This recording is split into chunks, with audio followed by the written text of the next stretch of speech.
Hi guys, we're back online again. Oops, daisy.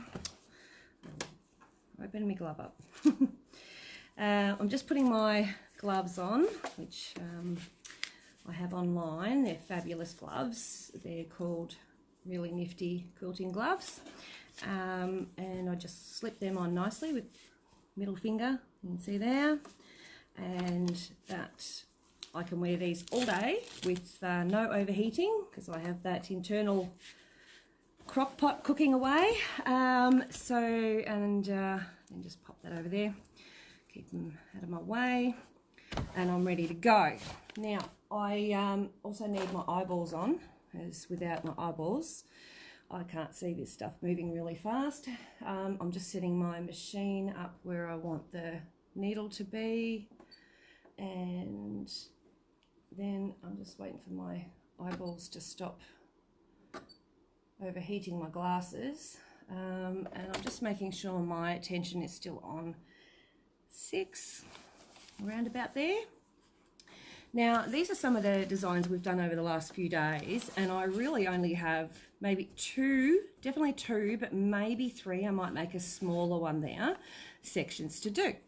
So I thought that I would do another sort of design. It's very similar to one we did before, and I'll draw it again. Just find my pen. There we go. I'll just take this out of there so I don't put a hole in the paper. So it's going to be, I hope you can see this, it's going to be, get that pen working, start again. It's going to be a swirl and then come back out like we did up in the other corner, but this time I'm going to do a little flower on, and then I'll echo, and then I'll come out and do another one. Sorry, the pen's a bit scratchy on the thing, but it gives you an idea, and if I need to move over to do something somewhere else, I can. Okay, so we're going to do this, the swirly flowers one. I know I make it look hard, easy I should say, and it is not as hard as it looks. But again, some people have struggled with circles and ovals and swirls, and I did do a couple of designs yesterday where you're using lines as a grid or as a reference.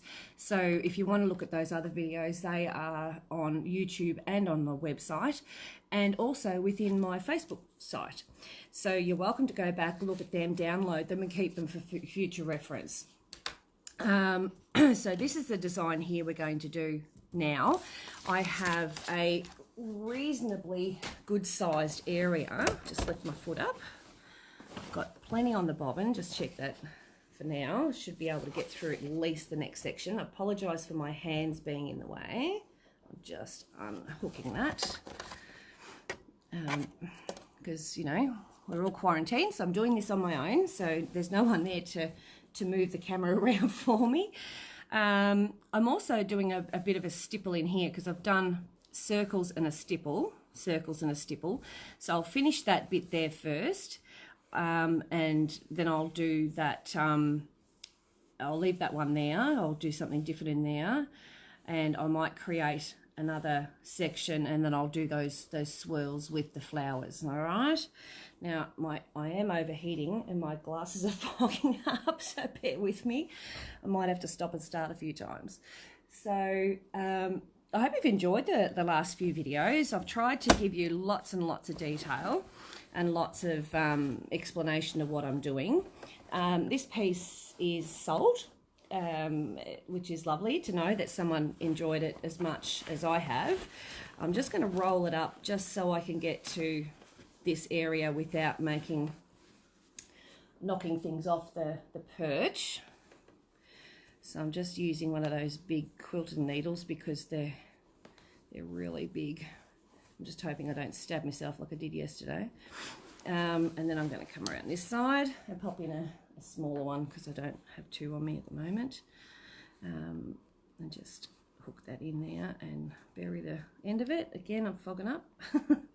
All right, so it looks like we've got a few on board watching, so if you've got any questions at all, please feel free to ask. I'm quite happy to answer any questions you've got or any concerns that you have with your own quilting.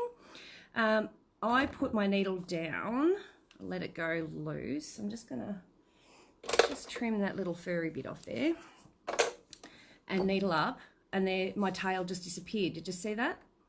So needle it up and needle down will make that tail disappear. Now, just so you know what I'm about to do, I'll quickly do a bit of a drawing for you, even though I've got my thing there.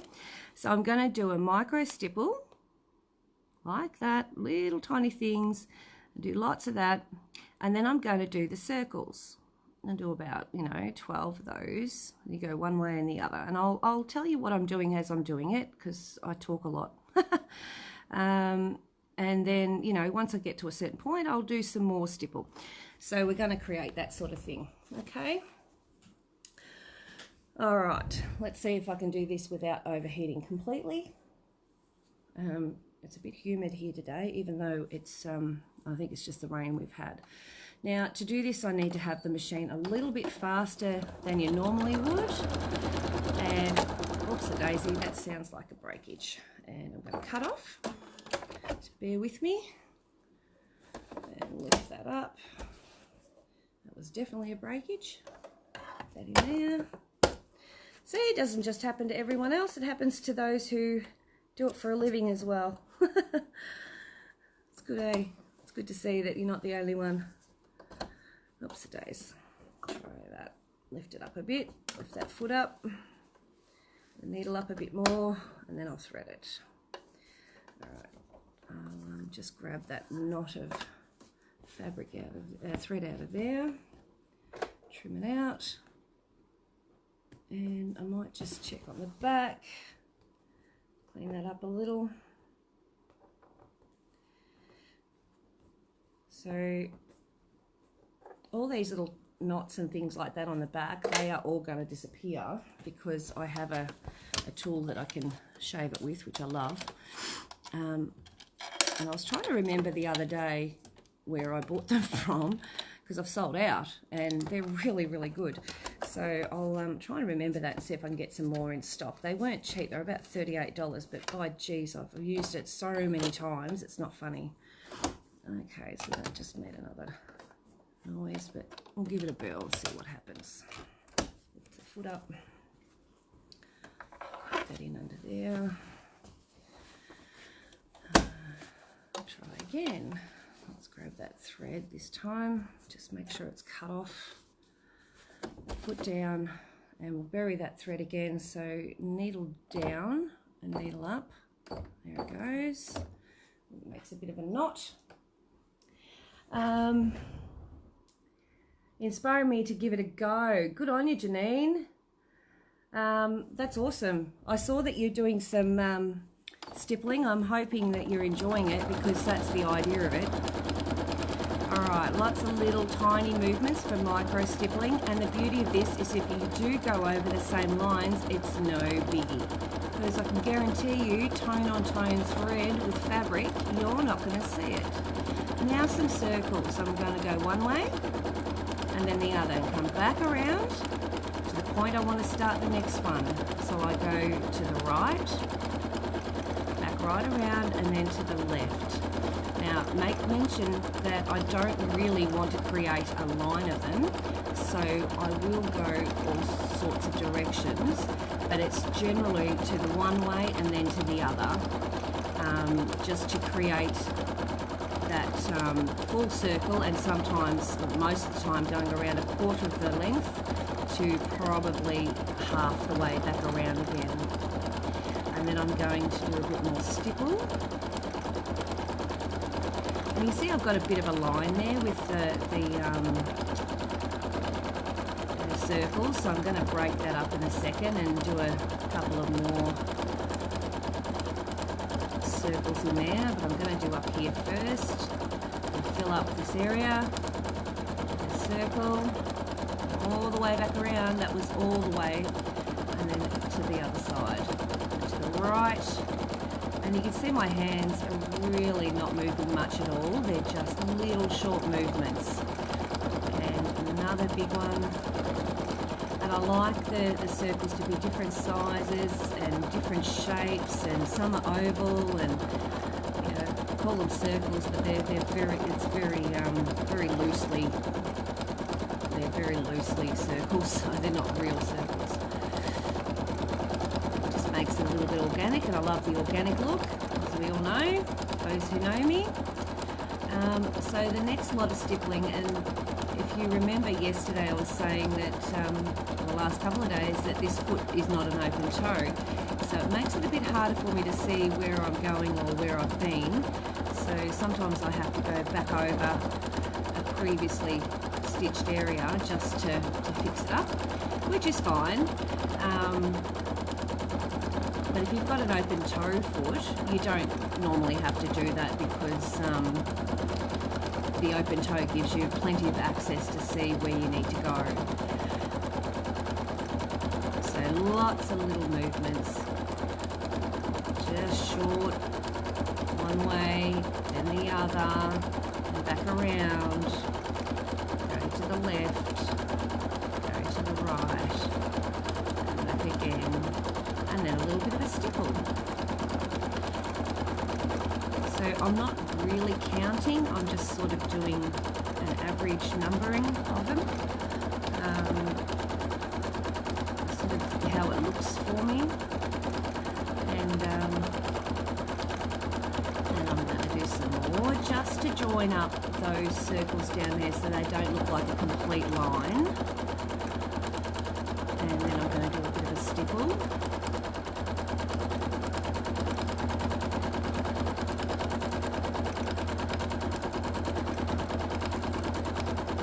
So I've noticed since I've painted this little piece and the days following it, it seems that the paint tends to get that little bit more brighter, which is not something I've seen before in other paints, which is quite interesting to me.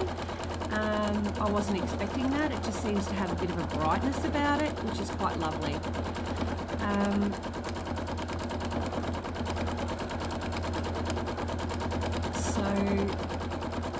Yeah, I just found that really quite interesting and lovely, actually. Lovely to see that it, you know, it doesn't dry dull. It keeps that vibrant, pearlescent look about it. So with your circles or your bubbles or pebbles or whatever you want to call them, you don't necessarily have to keep them all bunched up. You can spread them out like I just did then.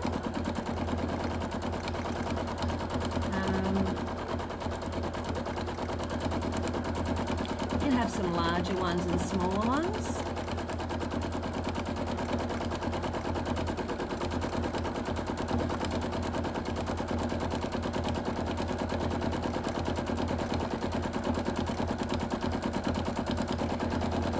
I'm going to start an online video tutorial on my website for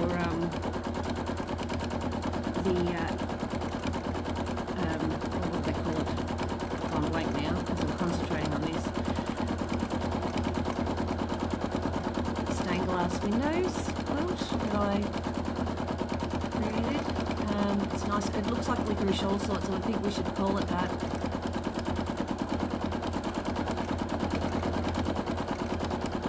A window of all sorts, I reckon we should call it.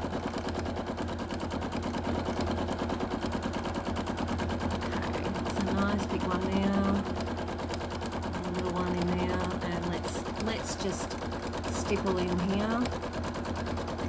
Just fill up that little triangular bit, lots of little stipples, and you can see, like, because there's 2 layers of wadding in this, so you can see that this heavy stitching will actually push that down, and it creates almost like a trapunto look for the painted areas. Which I'm enjoying the look of. I really like it. So let's do that. So let's stop there. I'll cut that off. Hi Michelle, so why not use an open-toed foot as opposed to the closed toe? So, and I have a closed toe foot, but unfortunately for me, I have it on my other machine in the house and I refuse to take it off because that's just me. I just don't want it, because I know if I take it off and bring it in here, I'll forget to take it in at night time, and then then I will be cranky at myself, and I'll have to come back out and get it, and I'm being lazy. So I'm going to tolerate this. The other thing too is some people actually clip that out, that little section there out, and then they use a file and file down the edges, and that creates an open toe. So there's another way of doing it.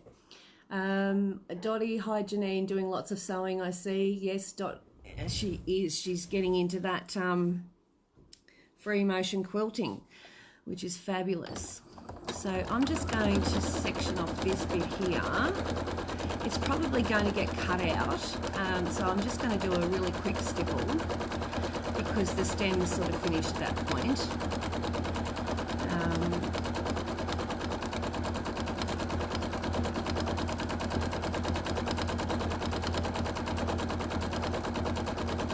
I'll just stipple that down. Like I say, it'll probably get end up being cut off. So that's that there. So I've done that, and you can see it doesn't take long. And when you break up areas, it really it breaks down that whole time thing and that whole looking at it going, oh my god, this is a massive project. I've got so much sewing to do. You just look at one section at a time and don't stress yourself over the others. Now I might do that swirl with the flower. So I'm going to get moving into that. I'll just hold this up a little bit. So come into a swirl, then back out. And again, I'm keeping him reasonably small, like the paisley, and then bounce back and forwards. And it's literally a bounce, and I pause that one little second, like I did with the squares, to give myself a point.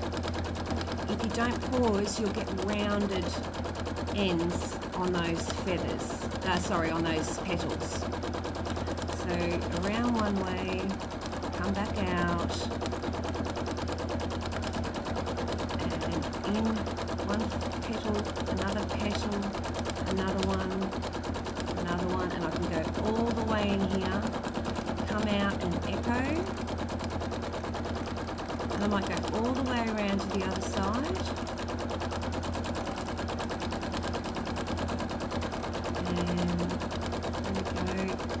Down to the base here. Now what I'll do is I'll actually draw out what I've just done. So I'll get that little piece of paper again. So this is a bit wonky, so my drawing will be a little bit wonky as well. So what I've done is I've come in with a swirl and I've left myself a nice gap. When I've come in, I hook it in, and then I come out between that gap and come out here and then pause, and it's 2-second pause, not even 1 second. Then it's a petal, pause, petal, pause, petal, pause. So don't look at the whole thing, it's one step at a time. So when you're doing these, your first stroke of the needle is into here and pause.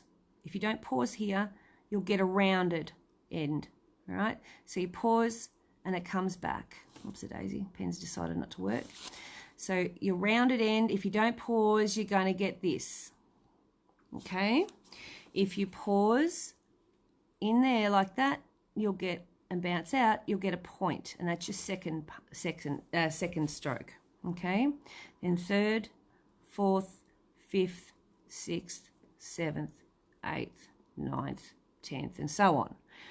So your first point of stopping is here. Then you go to the next stop here. Then you come into the next one and pause, and on it goes. Now, if you do it that way and think of it as step 1, then 2, then 3, then 4, it becomes one little piece at a time, rather than looking at the whole thing of all this, all right, and then you're coming back out, and then you've got more, so on and so forth, and off you go again, and you've got lots more, blah, blah, blah, blah, blah. On you go, and you're filling up the whole page. Rather than actually doing that, think of it one little bit at a time. Break this whole thing down into first section, second section, third, fourth, fifth. So it makes it less of a task and less of a challenge. You're only concentrating on one little bit at a time. And if you do those pauses, so if you come in and pause, you can stop your needle in the down position and rest, okay? Rest.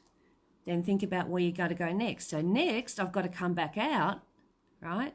Come back out and come over here. So the next move, I'm thinking, okay, well, I've stopped here. Then I'm going to come out and stop here, right? Then I'm going to do one, stop. One, stop. And you might decide to do two, you know, bounce and then stop. And then you'll do that for a bit and stop. Reposition your hands. Make sure that your hands are within this throat area, okay? If your hands are out over here or up here or over here somewhere and away from the throat space, you've got very little to no control. And that's when you'll start doing little dog legs and little jumps and things like that, all right? So I'm just gonna pop that down like that, different position. So I've got some space. I'm trying to keep my hands out of the way for you so that you can see. So my hand wouldn't normally be there, it'd be here. But if I put my hand here, you can't see. So I've got my hand in the wrong spot. I would prefer to have it up here holding the side. But like I said, just for the video, I've got it out of the way a little, but I'm still using the base of this to hold on rather than my fingers to grip. And you can see even here, I've just got my hand resting on that just to support, and this rubber underneath grips, and it makes it easier for me. So we'll go to the next one, and in, out, and one pedal, another pedal, another pedal, another pedal, and another pedal, and then come out and echo what you've just done. Okay, you can echo again if you need to. Go in, out, give yourself plenty of room to come out. 1, 2, 3, 4. And I'm going to go back, 2, 3, 4. I'm going to create another one over here. I'm going to come back. I'm going to go 1, 2, 3, 4.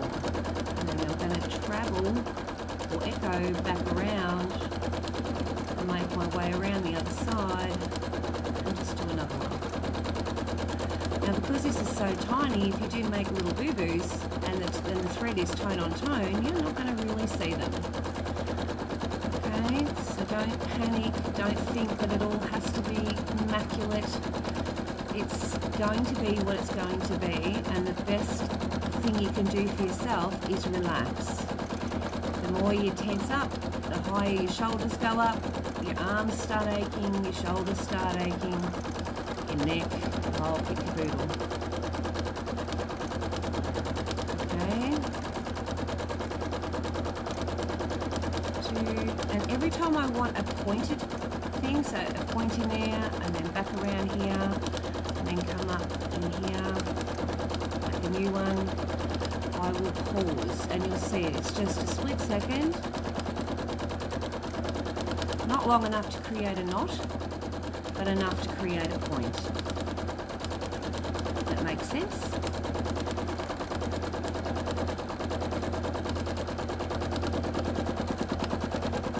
I'm going to travel along the side there and create another one. Use your stitches that you've already created to travel. Okay. If you need to go up and around things, just do it. Don't stress, it's no biggie. Go up in those little areas, travel around till you get to the spot where you need to be. Okay, any questions? Morning everyone. Morning Sue. This is coming along nicely. I'm just going to might release this one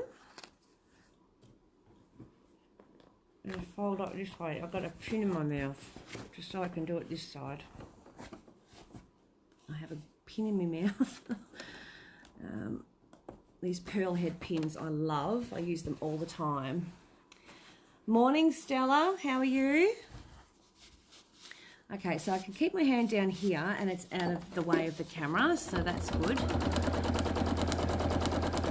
So in, out, and a little bit of a flower. And pause, pause, pause. And I want to come out because I want to get out of there a little bit and create a new one over here. So I can echo halfway around. It doesn't have to be the full way around. I can make them bigger and smaller. There is no right and wrong to these. Or any of this, what I've done, there's no right and wrong. There's just done and not done, really. So I'm going to just do one here. And it's that old thing of not really, I don't really think much, it's that doing thing. And I'm going to come in and fill that little gap up with an echo. I won't fit a whole flower in there. I see something jumping around in my fabric. I'll grab it in a minute. Sometimes it's just a matter of filling up an area with an echo. Other times it's a case of filling it up with a flower. So you do what's right for that area. And come up the side there. We'll do a half one that's off the page. It's gone in underneath. Go up, do another one. A little bit of room. Alright, and I'm just going to slide under there and echo in and travel back and echo all the way around to the other side. Get my hands out of the way for you. And I'm going to create half a one over here, and it's behind the other one, so that's all good. Just going to echo in there, just to fill up that little space, and then come out and do another.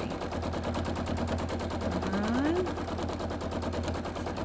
So bounce, bounce, bounce, bounce, bounce, bounce, and along the edge, and out again. And then we can bounce, bounce, and I'm going to echo in there. I'm just going to repeat what I did and bounce along here. Making petals, enough room for a little one.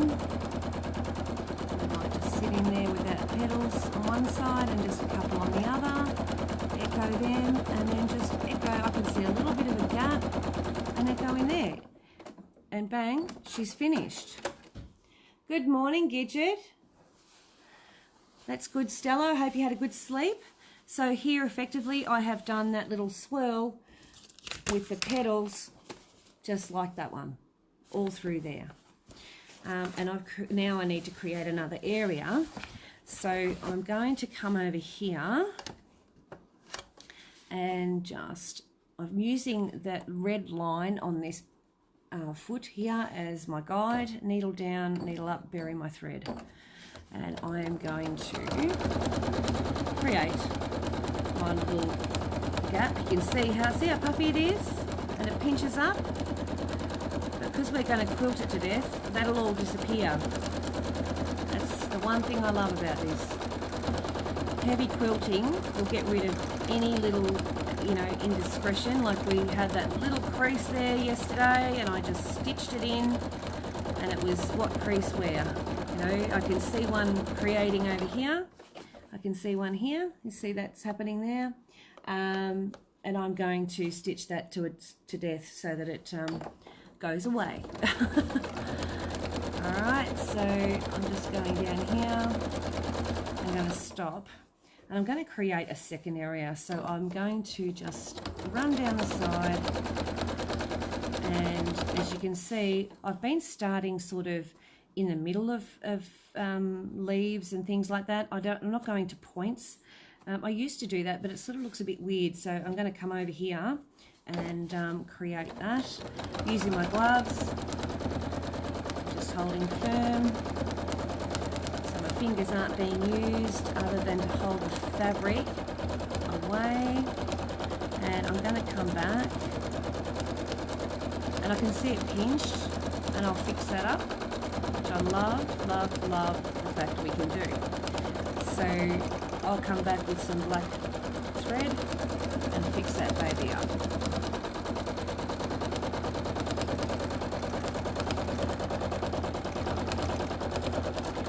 So because we're getting at the pointy end of this quilt, you'll find that, you know, the wadding is getting pushed into little areas now, so the 2 layers of wadding are really starting to, you know, try and cause me issues. So I'll just cut that off so you can see. Watching you do this has taken away the scared factor. I'm going to give it a go. Oh, Sue, that would be super awesome. I would love to see you give it a go. So just to show you that I have got a little bit of a pinch there, but I'm going to come in and fix that. You'll see how that gets fixed. There is no unpicking. I do not unpick, and you can ask any of the girls. I never unpick my free motion quilting. The only time I've ever had to unpick any kind of quilting is on the long arm when I'm doing a customer's and it's done what I don't want it to do, and then I unpick. Other than that, I don't unpick. Or I've sewn the seam roll. That's different. But as far as unpicking is concerned, not happening, not doing it. So to help this along, I'm pushing that way there, and I'm going to stipple this corner. And the reason why I've chosen stipple, even though we've already got it once before in here, is because I know that it will absolutely get that to stay down, and I'll show you what I mean. So I'm just pushing with my fingers there just to hold the fabric back a little. Get that needle out of the way, and I'm using, like I said, the stop start button. So put my foot down and just make that thread sort of go away. If it doesn't really go away, I just move out of the way and I'll cut it off. All right, just stop there and get that under there, give it a trim, and I'll come back and make sure that's all gone. That's just because it didn't want to bury itself. And you can see that little bit there? That's going to go. And you can see there's a bit of a tail there. I'll get rid of that as well.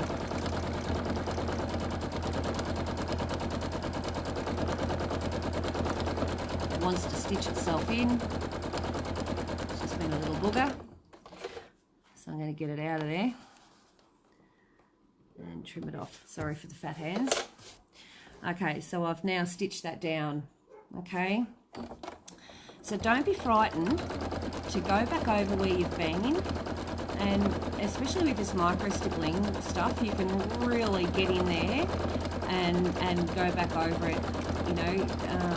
It's almost thread painted to that point, but yeah, you can do that as many times as you need to. So if you notice, I'm working from this point outwards, and there's method in my madness, it will push it out to the edge. All right, so it stops it pushing it back into here and creating more creases. So I'm pushing it back out that way. It does take a little while, this method, so I'll try and not bore you to tears.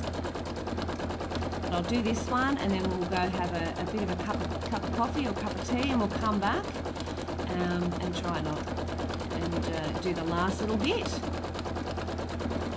And then I need to trim it up and bind it, and I'll do a quick video on the binding. Would you like to see that? Sue, would you like it bound? If not, I don't have to. I can bind another thing that I've got here ready to bind.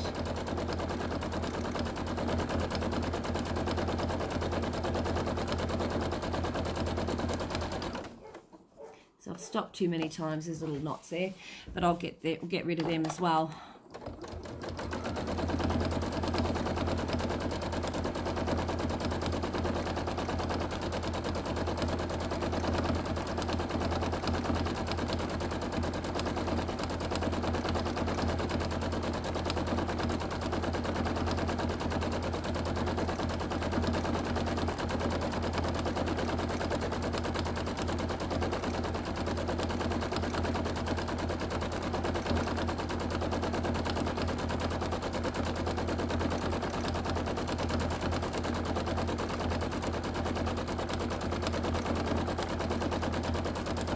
And I can see I've got a gap over here.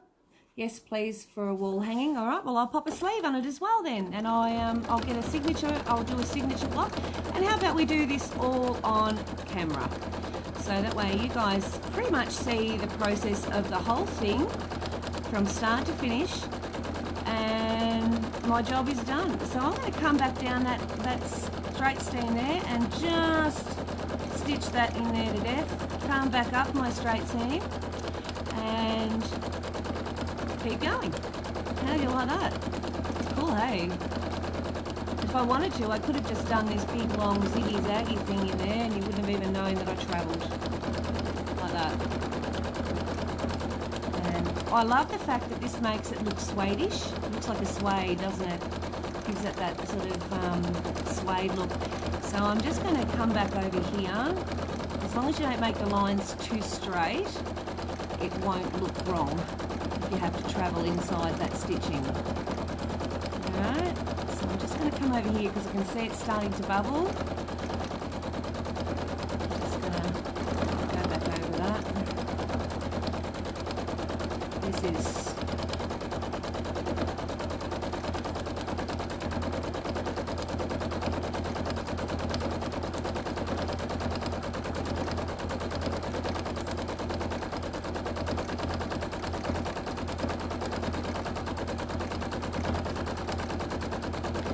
I did put up a post on my Facebook page about doing the windows of all sorts, which is the stained glass window one, the all sorts window, or licorice all sorts. It's really, really vibrant, and doing a virtual online class. And I thought, well, if I do it, it'll be $25 for the class, and I'll create the videos for you, and you can download it and watch it as many times as you like. And you only have to pay for it once, and you could stop and pause and all that sort of stuff. It's a foundation piecing one, and that makes it really, really quite accurate, which I love. And I thought you might be interested in doing that. So for some of you want to come and do classes with me, but you know, you live a long way away, or you physically can't get here, and now with the virus we're sort of going, well, we need to move and change and shape and groove with a new way of life, until they sort everything out for us, so that makes it safe. Awesome, thanks so much. Yes, please, for wall hanging. Yep, no worries. So I'm getting there. It's a slow process. You can see it really puffing up. If I was to leave a gap, I could leave a heart actually. Let me just cut off. How about that? I can put a heart there. You ready? Let's do this. Right, can I put a heart there, Sue? Is that all right if I put a heart? I should ask, shouldn't I? Considering it's going to be yours.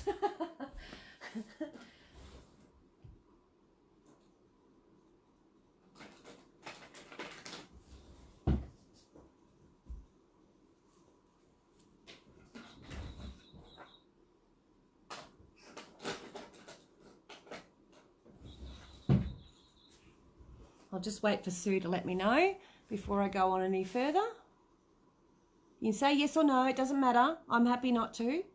I can always do the heart and then fill it back in, it doesn't matter.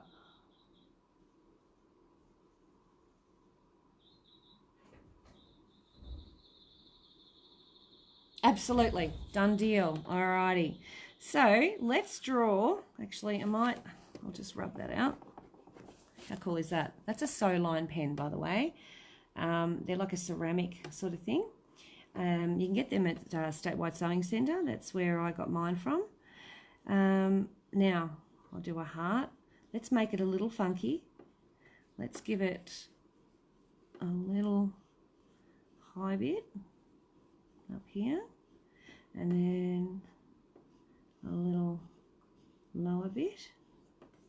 And let's make it, give it a hook there. So that means I can only cut up to here. Might make it a bit higher. Sorry. Now I'm being fussy, aren't I? All right. So let's go up here where I've finished stitching there, and then come in like that. We make him a bit of a funky heart. And a smaller one. And we come around there and give it a bit of a kick out. All right, so then we want the inside to be filled, and we want that like that. Alrighty, let's do this. You ready? Okay, so the first thing I'm going to do is I'm going to get that thread back where I can bury it. Is I'm going to stitch around the outside. Okay, not straight line. I'm going to do the usual and a stipple. But I'm going to do it as I go. Like, I'm not going to just go all the way around it. What this has given me is somewhere to work to. So instead of having the stitch line, I've actually got an actual drawn line. So it makes me stop at a certain point. It reminds me that's where I've got to go. But again, if I don't work from the inside out, I'm going to have creasing. So I'm still going to do that working from one end out, remembering that I can always go back and stitch things into death, because that's the beauty of this type of quilting. It's not everyone's cup of tea, and that's okay. It doesn't have to be. But, you know, if you want to do something a little bit different and more creative, this is your go-to. Personally, I love it. It's just time factor for me. Okay. So I'm just going to stop and cut off because I want to be able to see where I'm going and make sure that I'm not going in areas I shouldn't be. Now I'm going to come over this way, and you can see just using the ends of my fingers to stipple right up to that line. And I'm going to push it out that way and down. Being very careful not to put too much of a straight line around the heart, because I don't want to make it look unusual to the rest of it. Do you know what I mean? So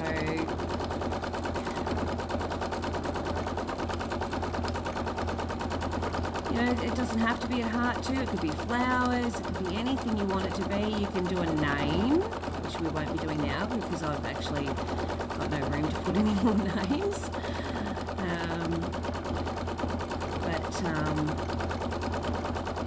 Yeah, we're going to have a signature block on it as well, which I'll show you how I do, because I'm fairly basic with my things. I don't like to go too overboard, but I still like it to be done by me, not necessarily printed up or anything.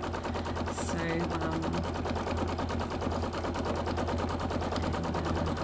I'll show you how I do it. It's a really good way too to learn how to free motion quilt if you're doing your signature blocks the way I do. I don't do it embroidery or anything like that. I stitch it out. And I don't do it by hand because I'm not going to live long enough to do all of my quilts like that.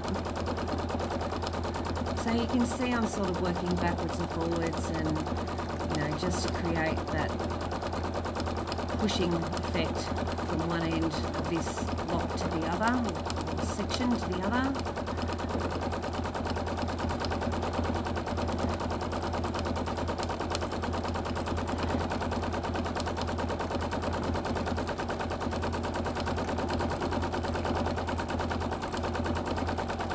So any questions so far? No, none? Okay. I'll wait until you guys write up something. If you've got something to ask, feel free to ask me. It's my husband's 51st birthday today.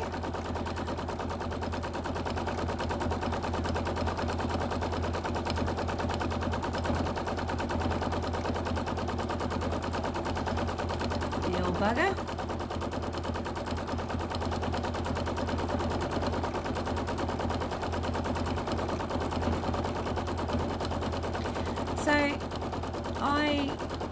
haven't changed my needle yet, and after this project is finished, I'm definitely changing it because I've stitched through paint and lots of layers of fabric in the morning, and I've done hours of stitching on it.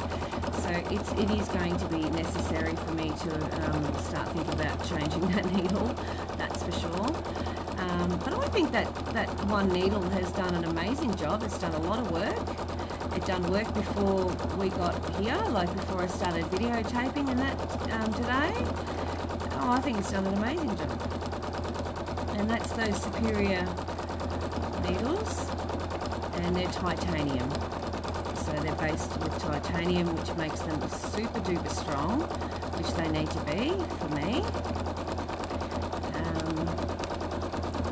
So that they can withstand the abuse I give them.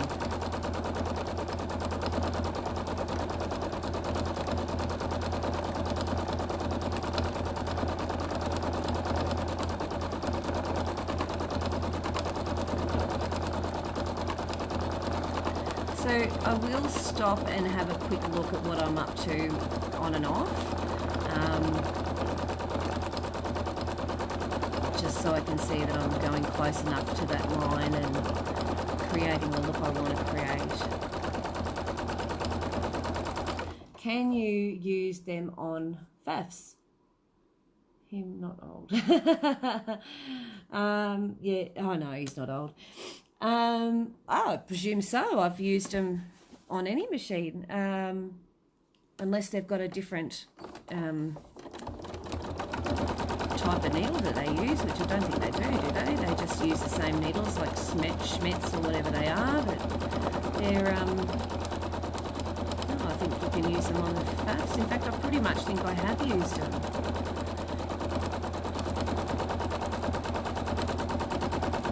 So I used to have an old faff, and I did sell. I do have an old faff still, and I'm pretty sure I've got them on that.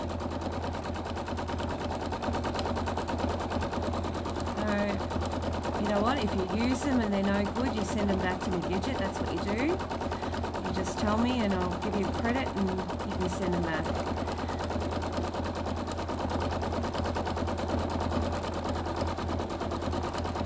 I'm happy to honour that.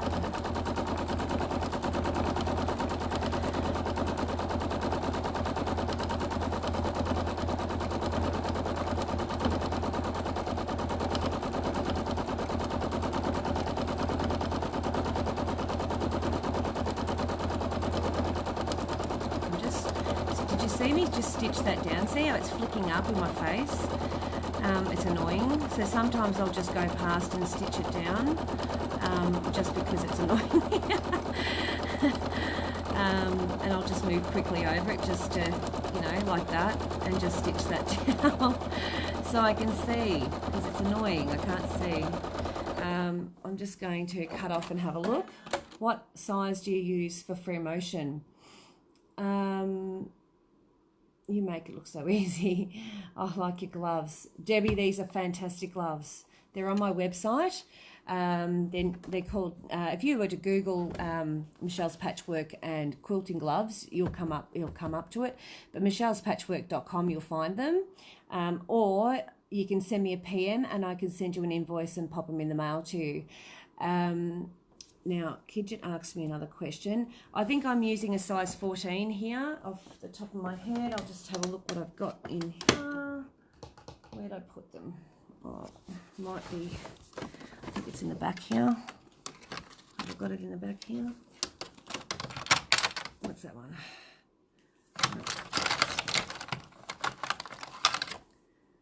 Yeah, no, this might be a size 16 actually. It looks like it. Yeah, this is a size 16. It just says I make it look so easy.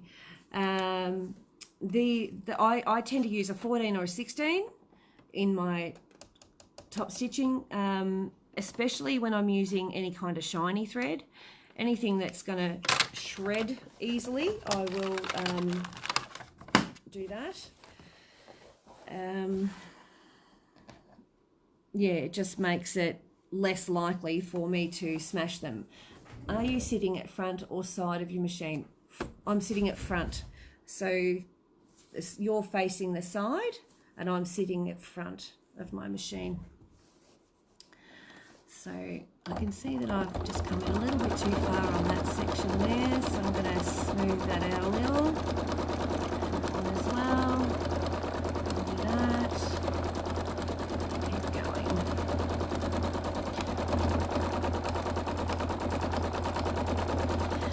Yeah, so I think it was, which machine are you using? I'm using the Janome Memory Craft 8900. She's an old workhorse for me. They're being superseded now by the 9400, the Janome ones. And honest to God, this machine has, it's done, in the 5 or 6 years I've owned it, it's probably done about, and you can ask my mechanic, Lockie, he said it's done about 10 to 12 years worth of work in the 5, 6 years I've had it. It's really worked hard, and I'm not nice to my machines. I sort of expect them to do what they're supposed to do. I don't sort of pretend to be, you know, gentle with them at all. You know, I'll sew all sorts of things down because that's just what I want to do. So I'll sew through paint and all sorts of things. Okay. Sorry, that was my husband just telling me what's going out.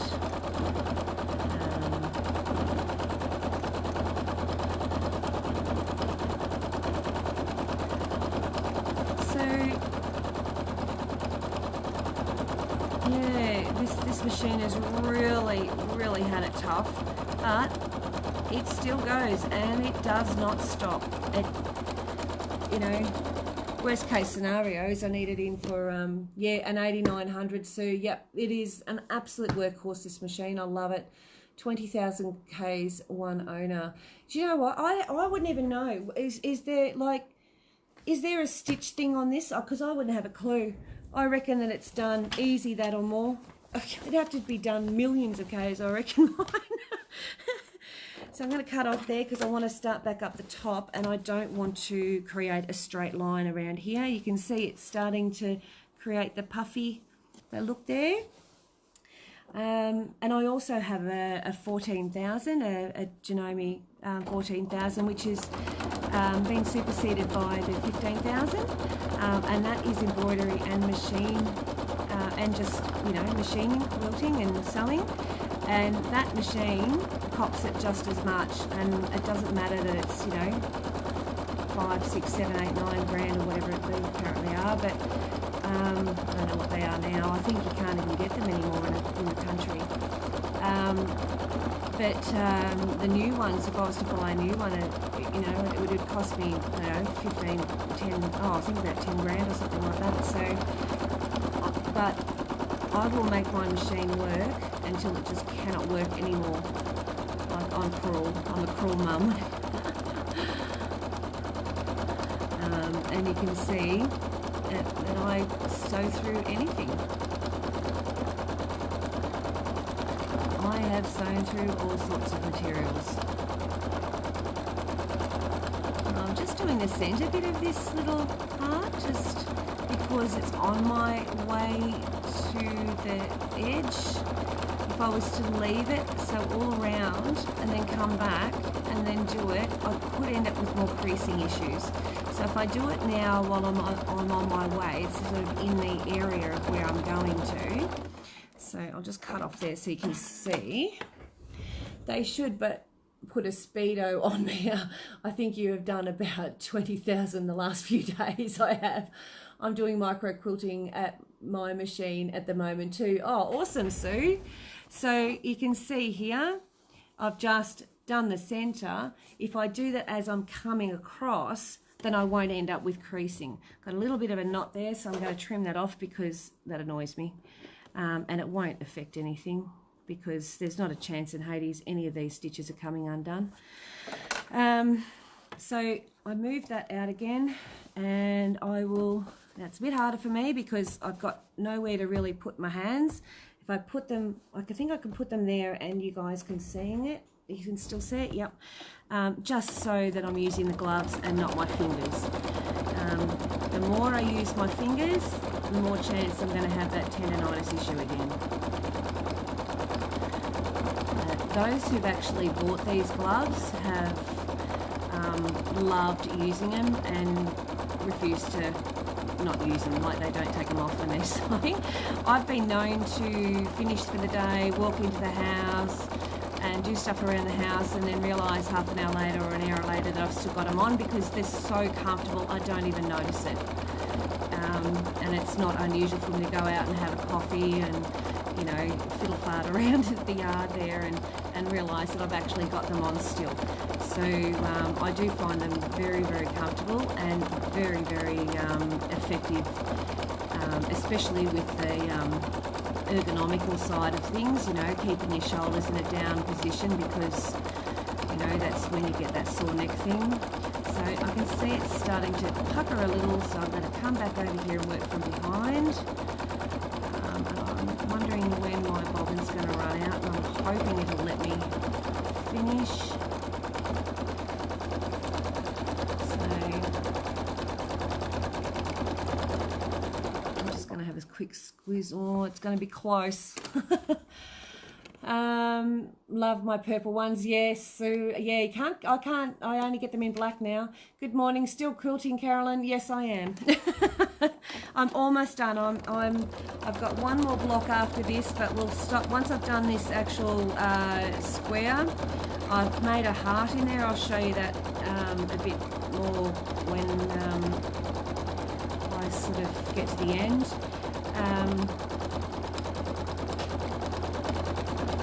And if I need to move from one section to the other, just don't do it as a straight line. Just make sure that you do squiggly lines. So I'm holding that down with my tips of my fingers down because I don't want to strain my wrists. If I grab on it, I strain my wrists.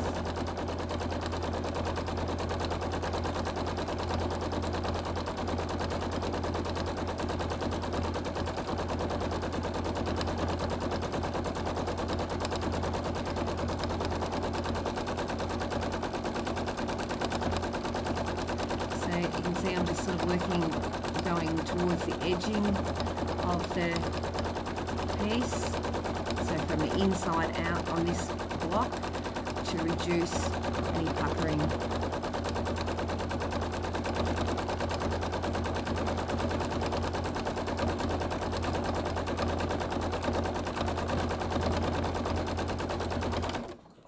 Okay. So we're getting there. You can see the heart starting to form. You see that happening? I'm just going to fold that up one more little click. Put that massive pin in there. Love those pins. And I'm going to work down this way a bit. So I'm going to come over to the edge there. And again, I've got my glove holding, not my fingers. My fingers are free, see? So it's the actual glove sort of holding on. So when you put your hands down on the actual quilt, and then you just release and just let them do their job.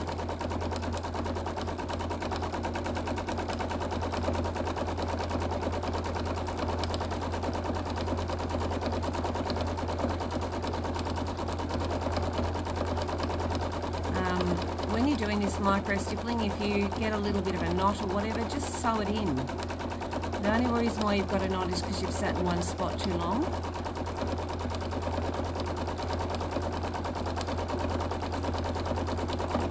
If you've got a gap in stitching, just go back and fill it in. Just make sure it's not a straight line. Just go in little wiggly lines and really get that meandering thing going.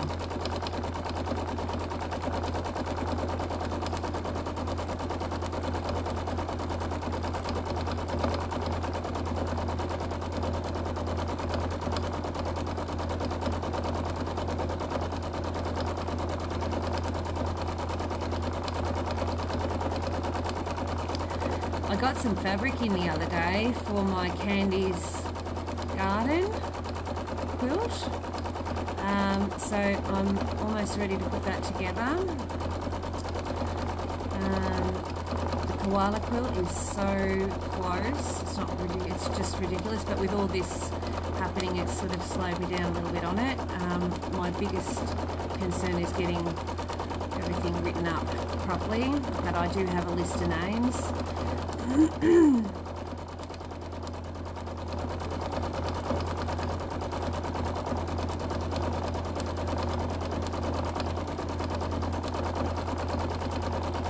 you can see I'm just working down from top to the outer edge. I'll sort of squiggle back up and then come back down. Fill that next area up. And then I stop, take a look, you know, once I get a fair amount done, and then I stop and take a look and just make sure that I haven't got any big open gaps. I have to move my thumb because it was starting to ache, that I can't have, which means if I start to feel any kind of ache or anything, I've got my hands in the wrong position.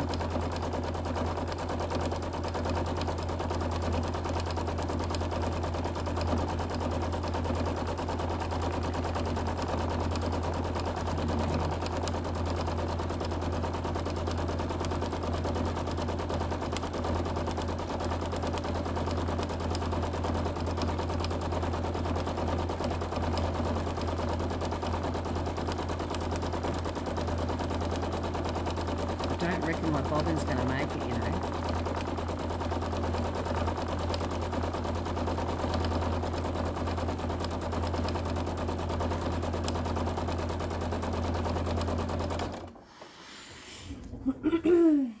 Looks amazing. Thank you, Sue.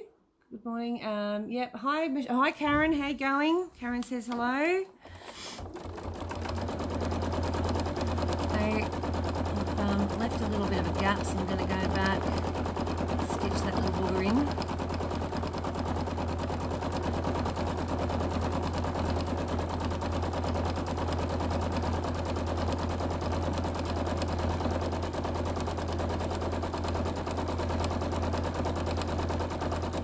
And stitch that down because it's annoying me, I can't see.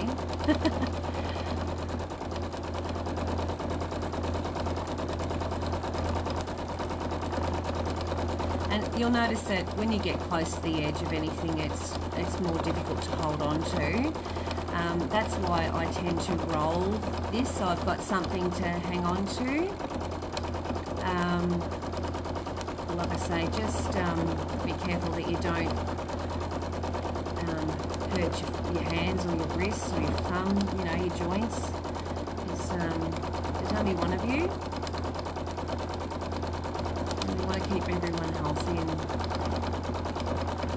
as much as we love doing it.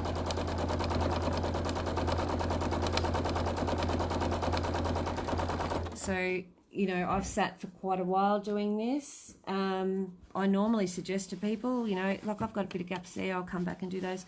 I normally suggest to people to maybe do about 20 minutes to half an hour at a time and then stop, go and do something else, or, you know, go for a bit of a wander around the garden, then come back and do some more. Just get up and stretch your legs, you know, so you're not sort of sitting like hours in one spot. It's a really good way to ruin your back and you get stiff and sore.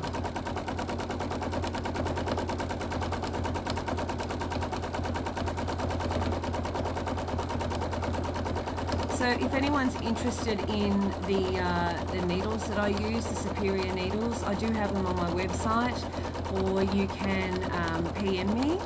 I think they're about $12 or $12.50 a pack or something like that. I know that they went up not long ago. And I'll have a look what I've got in stock. But I have, I'm pretty sure, from size 70 to 110, which is a size 10 to a 16, and they are, I think, packs of 10, I think. I'll have a look at them. 10 or 8 or something, I don't know. I'll have a look. 5. I've got no idea. how many's in the pack, I just buy them. And you can see this is more of a real scribble, not so much of a stipple, because a stipple would be a little bit more defined. So I've really created this real highly textured corner. So at least that doesn't mean that I've doubled up on two different blocks, which is lovely. So I sort of wanted to try and keep them different, each block. And I've got figure eights to do on the next one, and I'll show you how to do those. We've done feathers, the other videos, swirls, we've done paisleys, we've done circles, we've done stippling, we've done cross stitching, we've done, or cross hatching, sorry, we've done some line work and creating like almost like that, not checkerboard, what do they call it, that it's almost like a sashiko sort of pattern. Now we're doing a real scribbly sort of one, just to, I'm going to call this suede look, because I like the look of it and it looks like suede, especially with the batik or coloured, any coloured fabric underneath it. It really gives it that suede look. And it's funny because when you get close to the end, because you're sort of excited about it finishing soon, you start missing areas, and then you've got to go back, travel on the outside, go back and fill it in. You get a little bit excited, think, woohoo, I'm nearly there, look, and then you see one over here, just make a bit of a squiggle over there, come back. It's exciting when you almost finish something that takes this long, in such a small area. It's even more exciting, the bobbin might actually last.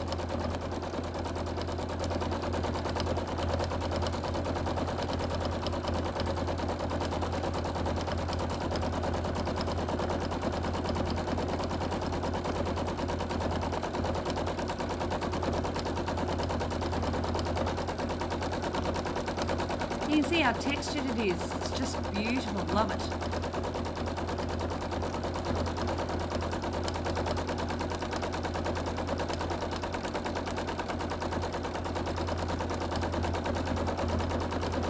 And this thread I'm using is a cheap $5 thread, by the way, FYI. It's a gem thread. So those who've actually bought it from me before know about it. Those who haven't will be very surprised at how tolerant this thread is. It's designed for embroidery machines, so it can handle high speeds.